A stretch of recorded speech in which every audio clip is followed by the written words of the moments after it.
Bienvenido a tu tiempo con Dios. Y bueno, el tema del día de hoy es con temor como le agrada a Dios.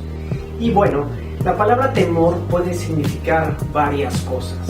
Y me gusta porque los versículos que vamos a ver el día de hoy quitan algunas dudas. Muchos han escuchado que hay que tener temor a Dios. Y cuando uno piensa en temor a Dios, uno piensa en el coco, uno piensa en el fantasma, uno piensa en historias de ultratumba que pueden causar temor, ¿no? O no falta el que llega por atrás inesperadamente y te asusta y te espantas mucho, ¿no? Y uno piensa que temor a Dios es algo así, que hay que temerle a Dios porque no lo conocemos o porque es un ser que de repente te va a dar un reglazo o te va a dar un martillazo si te equivocas, y eso no es de esa manera. El día de hoy, entonces, con la lectura vamos a comprender estos diferentes temores a Dios, cuál es el correcto temor a Dios y el que no es un correcto temor a Dios.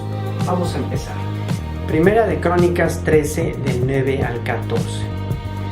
Cuando llegaron al lugar conocido como Era de Kidón, Usa alargó la mano para sostener el arca, porque habían tropezado los bueyes. Pero el Señor se enfureció contra Usa por haber extendido la mano hacia el arca y le quitó la vida allí mismo, delante de él. David se disgustó mucho porque el Señor le quitó la vida a Usa, y por eso llamó a aquel lugar Pérez Usa, nombre que tiene hasta el presente. Pero ese mismo día David tuvo mucho miedo ante Dios y exclamó: «Ni pensar en llevarme el arca de Dios». Y no se llevó el arca a la ciudad de David, sino que ordenó que la llevaran a casa de Obed-Edom, un hombre de Gat.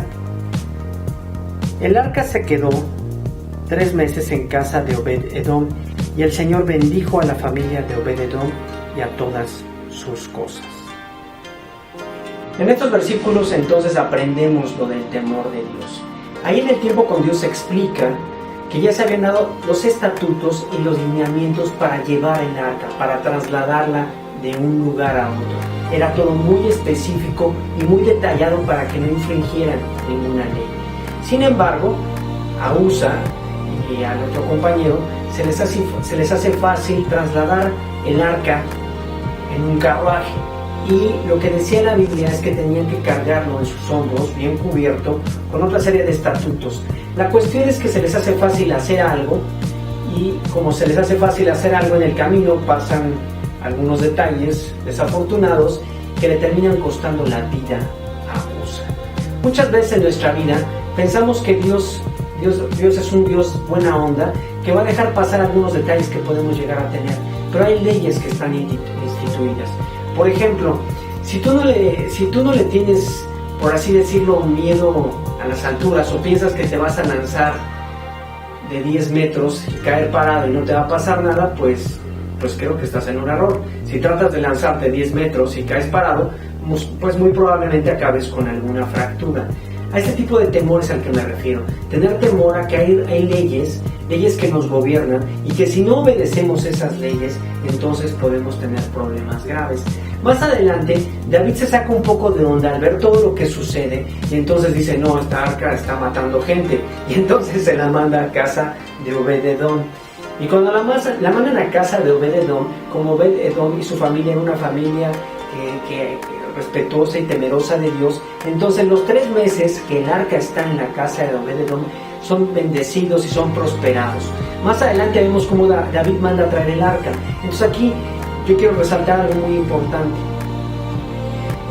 Una es que David tuvo un miedo, que fue el miedo que les estaba diciendo. Miedo a ¿qué está pasando? No, miedo a la incertidumbre, miedo a que miedo a que pueden pasar cosas horribles. Ese es el miedo. Ese no es el miedo que tenemos que tener para con Dios. El miedo que tenemos que tener para con Dios es un miedo reverente, sabiendo que Él es un Dios majestuoso y que Él organizó todo de tal manera para que haya leyes que rigen al ser humano, y que si tú estás con esas leyes que rigen al ser humano, entonces vas a estar protegido. En cambio, si estás fuera de esas leyes, puede ser que sí pasen muchos acontecimientos en tu vida que te puedan llevar a la muerte.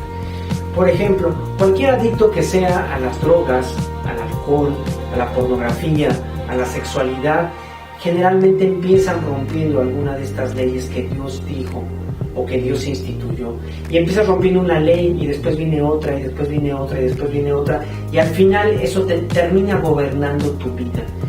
A este temor reverente se refiere la palabra de Dios, a que si Dios te dice algo no es porque te quiere destruir, no es porque quiere que seas aburrido, sino porque quiere que vivas una vida plena. Eso es temor a Dios, saber que Él tiene tu vida en sus manos y que quiere lo mejor para ti. Eso es temor a Dios. Nos vemos la próxima semana con el nuevo tema de Tu Tiempo con Dios. Hasta la próxima.